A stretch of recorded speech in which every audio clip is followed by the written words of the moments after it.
Hello all welcome back to ఎల్పండు. Ghost in the shell movie చూడడం జరిగింది. Actually ఇది ఫ్యూచర్ కంటే ఇంకా ఫ్యూచర్ అనుకోవచ్చు. ఇప్పుడు లిక్ కన్నా ఇంకా ముందుకి రోబో పార్ట్స్ బ్రెయిన్ మాత్రం మంచిదే. సో కొత్తగా ఉంది, కాన్సెప్ట్ చాలా కొత్తగా ఉంటది. స్టోరీ విషయానికి వస్తే మేజర్ అనే క్యారెక్టర్ ఒక హ్యూమన్ బ్రెయిన్ ని రోబోటిక్ బాడీలోకి ట్రాన్స్ఫర్ చేసి ఒక పవర్ఫుల్ సైబర్ హ్యూమన్ గా క్రియేట్ చేస్తారు. ఆమెకు తన గతం గురించి ఏమి గుర్తుండదు, మర్చిపోద్ది అనమాట, ఏమి ఉంచారు, మొత్తం చిప్పు తీసి రెడ్ చిప్ యాక్టివేట్ చేయడం అన్నట్టు. కానీ కొన్ని స్ట్రేంజ్ మెమరీస్ రావడంతో తన అసలు ఐడెంటిటీ ఏంటి, తను ఎవరు, తనని ఎవరు క్రియేట్ చేశారు, ఎందుకు క్రియేట్ చేశారు అనే క్వశ్చన్ మొదలవుతుంది. ఇక్కడ నుంచి సినిమా ఒక ఇన్వెస్టిగేషన్ ప్లస్ యాక్షన్ జర్నీ లాగా వెళ్తా ఉంటది. మూవీలో బిగ్గెస్ట్ ప్లస్ అంటే విజువల్స్. మామూలు విజువల్స్ అయితే రిచ్ అండ్ చాలా రిచ్, పూర మాస్ కేక్ అనుకోవచ్చు.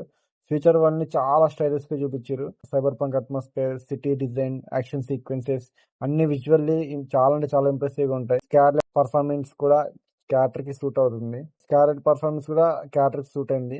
కానీ ప్రాబ్లం ఏంటంటే రైటింగ్. స్టోరీ చాలా ఇంట్రెస్టింగ్ కాన్సెప్ట్ ఉన్నా కూడా ఎమోషనల్ డెప్త్ అనేది అంత కనెక్ట్ అవ్వదు. కొన్ని సీన్స్ అయితే చాలా అంటే చాలా స్లోగా అనిపిస్తాయి. ఇక రన్ టైం అయితే పర్లేదు, బాగానే ఉంటది. ఇక ఫ్యామిలీ చూడొచ్చు అంటే ఫ్యామిలీతో చూడొచ్చు.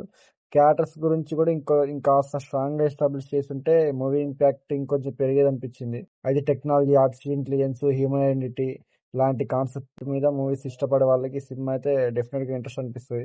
అండ్ మూవీ కూడా విజువల్లీ చాలా రిచ్ గా ఉంది. ఓవరాల్ చెప్పాలంటే గోస్ట్ ఇన్ ద షెల్ అనేది ఒక విజువల్ రిచ్ స్కైఫ్ యాక్షన్ మూవీ అనమాట. కాన్సెప్ట్ బాగుంది, విజువల్స్ కూడా చాలా బాగున్నాయి, యాక్షన్స్ డీసెంట్. కానీ స్క్రీన్ ప్లే ఇంకొంచెం ఎంగేజింగ్ ఉంటే సినిమా ఇంకో లెవెల్లో ఉండేది. ఇక నాకైతే పర్లేదు, నచ్చింది. యాక్చువల్లీ తెలుగు డబ్బింగ్ కూడా చాలా బాగుంది. లయన్స్ గేట్ లో స్ట్రీమ్ అవుతుంది. ఒకవేళ మీరు సినిమా చూస్తుంటే మీకేమనిపించిందో మీ ఎక్స్పీరియన్స్ అయితే మాతో తప్పకుండా షేర్ చేసుకోండి. And thanks for watching and please subscribe to help and love you all. Signing off. By by.